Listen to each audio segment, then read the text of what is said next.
আসসালামু আলাইকুম, সবাই কেমন আছেন? আজ এমন একটা গাড়ির গল্প আপনাদেরকে শোনাবো যে গাড়িটা তার পারফরম্যান্সের জন্য এক অনন্য মাত্রা অর্জন করেছে পৃথিবীতে। গল্পটা জাপানিজ গাড়ি টয়োটা সুপ্রা মডেলের। এই ভিডিওটিতে আমরা আরও জানবো সারা পৃথিবীতে সুপ্রা কেন এত জনপ্রিয়। এখন আমরা আলোচনা করব জাপানিজ গাড়িগুলো এত টিউনেবল কেন। একটা সুপ্রা গাড়ি 321 হর্স পাওয়ার দেয়, কিন্তু মডিফাই করার পর তা প্রায় 800 থেকে 2000 হর্স পাওয়ার পর্যন্ত দিতে পারে। নিশান GT-R প্রায় 276 হর্স পাওয়ার দেয়, কিন্তু মডিফিকেশনের পর সেটা 1000 হর্স পাওয়ার দেয়। মাজদা RX-7 স্টকে 261 হর্স পাওয়ার দেয়, কিন্তু টিউন করার পর এটা 2000 হর্স পাওয়ার দিতে পারে।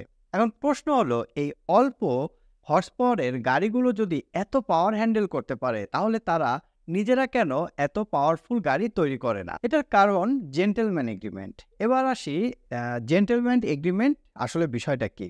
1998 সালে জাপানে শুধুমাত্র অতিরিক্ত গতির কারণে রোড অ্যাক্সিডেন্টে প্রায় 10,000 লোক মারা যায়। তখন সকল অটো ম্যানুফ্যাকচারাররা একসাথে বসে একটা অলিখিত সিদ্ধান্ত নেয় যে তারা 100 কিলোমিটারের বেশি স্পিড সম্পন্ন গাড়ি তৈরি করবে না এবং 276 হর্স পাওয়ারের বেশি ইঞ্জিন বানাবে না। কারণ তখন জাপানে একটা সাবকালচার ছিল। এই সাবকালচারে একটা পাগলাটে জনগোষ্ঠী তৈরি হয়, যারা মূলত দ্বিতীয় বিশ্বযুদ্ধ থেকে ফিরে আসা ডিপ্রেস সোলজার দ্বারা অনুপ্রাণিত। তারাই ওভার স্পিডিং করতো রাস্তায়। এদিকে ওভার স্পিডিং এর জন্য অ্যাক্সিডেন্ট বাড়তে থাকে জাপানে, আর পৃথিবী জুড়ে জাপানিজ গাড়ির সেফটি নিয়ে প্রশ্ন উঠতে থাকে। জাপান তখন একটা গ্রোয়িং অটো মার্কেট, তাই তারা সবাই মিলে হর্স পাওয়ার ক্যাপ করে দেয়। তখন জাপানিজ অটোমেকাররা এইচপি আর টপ স্পিডের বদলে গাড়িকে এমনভাবে ইঞ্জিনিয়ারিং করেন যা পৃথিবীতে বেস্ট টিউনেবল কার হিসেবে পরিচিতি পায়। শুধু টিউনেবলই না, জাপানিজ গাড়িগুলো স্টক হর্স পাওয়ার থেকে 2 বা 3 গুণ বেশি পাওয়ার হ্যান্ডেল করতে পারত। তারপরেও অনেক বেশি রিলায়েবলও থাকতো এই গাড়িগুলো, যার ফলে সেকেন্ড হ্যান্ড মার্কেটে এই গাড়িগুলোর দাম আকাশচুম্বী এবং জনপ্রিয়তাও আকাশচুম্বী হয়। 20 থেকে 25 বছরের পুরনো একটি গাড়ির দাম এত বাড়তে আর কোনো গাড়ির ক্ষেত্রে দেখা যায় না। এখন আমরা জানার চেষ্টা করব প্রজেক্ট A80 সুপ্রা কেন এত জনপ্রিয় ছিল। টয়োটা সুপ্রা খুবই পরিচিত একটি মডেল। 1978 সালে টয়োটা সুপ্রা মডেলটা ডেভেলপ করা শুরু হয় এবং 1978 সাল থেকে 2002 সাল পর্যন্ত এই মডেলটি বাজারে আসতে থাকে। এরপর প্রোডাকশন টয়োটা বন্ধ করে দেয়। এরপর প্রায় 17 বছর পরে 2019 সালে টয়োটা আবারও বাজারে আনে তার এই জনপ্রিয় মডেলটি। 1980 সালে ইউরোপিয়ান গাড়ি নির্মাতা প্রতিষ্ঠানগুলো যখন একের পর এক স্পোর্টস কার বাজারে আনতে থাকে, তখন টয়োটা একটা ইউনিক প্রজেক্ট নিয়ে কাজ শুরু করে। এই প্রজেক্টে টয়োটা তার বেস্ট ইঞ্জিনিয়ার, ডিজাইনার আর টেকনিশিয়ানদেরকে ইনভলভ করে। প্রজেক্ট A80 MK4 সুপ্রা এটা এমন একটা প্রজেক্ট যার ফিউচার কেউ জানতো না, কিন্তু টিমের বেস্ট সবাই এই প্রজেক্টে ইনভলভ ছিল। 1980 থেকে 2000 সাল পর্যন্ত পৃথিবীতে যে পরিমাণ ক্লাসিক স্পোর্টস কার বাজারে আসে তা আর পরবর্তীতে কোনো সময় দেখা যায় না। এমনকি একটা সময় টয়োটা চাইছিল তারা এমন একটা সুপার কার বানাবে যা আগামী সময়ে সুপার কার আর স্পোর্টস কারের বাজারে রাজত্ব করতে পারবে। এই কারণে ইঞ্জিনিয়ারদের গাড়িটির সকল ইকুইপমেন্ট অপটিমাইজ করার দরকার পড়ে। এখানে সবথেকে বেশি গুরুত্বপূর্ণ হয়ে দাঁড়ায় ইঞ্জিন। এই গাড়িটির জন্য টয়োটা সম্পূর্ণ নতুন একটা ইঞ্জিনের প্ল্যান, কিন্তু তখনও এটা কিভাবে বানানো হবে তা কেউ জানে না। এভাবে কিছুদিন কাজ করার পর টয়োটা ইনলাইন 6 সিলিন্ডার ইঞ্জিন তৈরি করে ফেলে।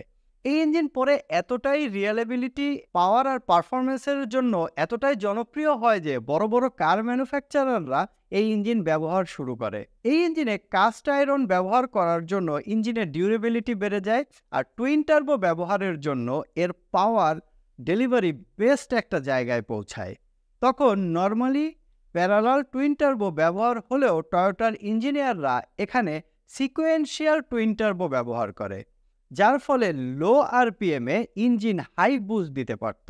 এই মনস্টার ইঞ্জিনকে নিয়ন্ত্রণ করার জন্য টয়োটা তখনকার সময়ের বেস্ট ট্রান্সমিশন V60 ব্যবহার করে, যা প্রায় 1500 হর্স পাওয়ার পর্যন্ত হ্যান্ডেল করতে পারত। বেটার পারফরমেন্সের জন্য গাড়িটি হালকা হতে হবে, তাই ইঞ্জিনিয়াররা গাড়ির রুফ অ্যালুমিনিয়াম দ্বারা এবং ফুয়েল ট্যাঙ্ক প্লাস্টিক দ্বারা রিপ্লেস করে। শুধু তাই নয়, তারা অ্যালুমিনিয়াম ব্যবহার করে প্রায় 100 কেজি ওজন কমিয়ে ফেলে গাড়িটির।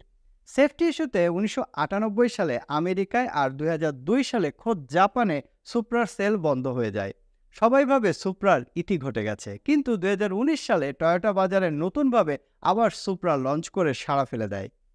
2019 সালে সুপ্রা যখন আবার ব্যাক করে, তখন সেটার প্রথম ইউনিটের দাম ছিল $2.1 মিলিয়ন, যা অতীতের সব রেকর্ড ভেঙে ফেলে। এটাই জাপানিজ মডেলের সর্বোচ্চ দামের গাড়ি। এখন পর্যন্ত প্রায় 78টি মুভি আর টিভি শোতে এই মডেলটি দেখা যায়, যার মধ্যে ফাস্ট অ্যান্ড ফিউরিয়াস অন্যতম।